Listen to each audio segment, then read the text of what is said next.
Ouais,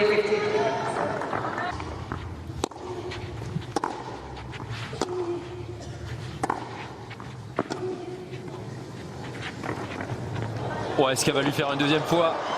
Le dernier petit coup de raquette est encore une fois pour 11 Jabber. C'est son jardin, ce type de jeu.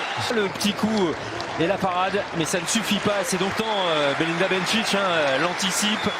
Elle sait qu'elle risque d'avoir à aller vers l'avant pour répondre à Jabber. Là, le petit coup et la parade, mais ça ne suffit pas. C'est donc une balle de match pour 11 Jabber avec un jeu ô combien spectaculaire.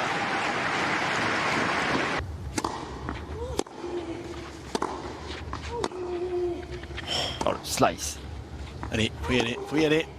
Oh oui, et on bravo. termine le travail, un jeu exceptionnel. Au moment du déluge sur ce court Arantxa Sanchez, mais c'est elle qui a fait pleuvoir les coups les plus sensationnels pour finalement s'imposer en 3 manches aujourd'hui.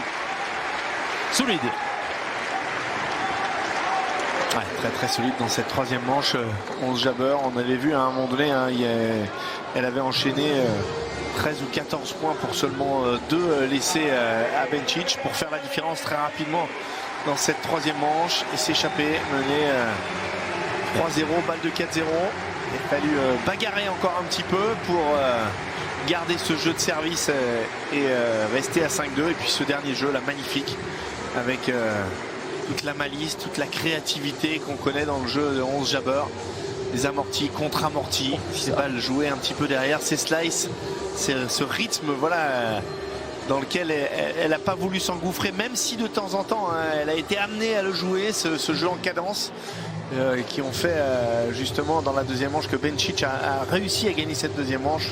Mais derrière, voilà, c'est tout ce panel de jeu qui fait la différence et qui nous régale bien évidemment. Ah, c'est une 11 Jabber ultra inspirée. C'est vrai que ce deuxième set semblait indiquer que Belinda Bencic avait trouvé quelques arguments pour répondre à l'effet rouleau compresseur. Elle l'avait emmené dans son Jabber dans la première manche, mais finalement on est retombé un peu dans le sentiment de domination sans partage d'11 Jabber dans la dernière.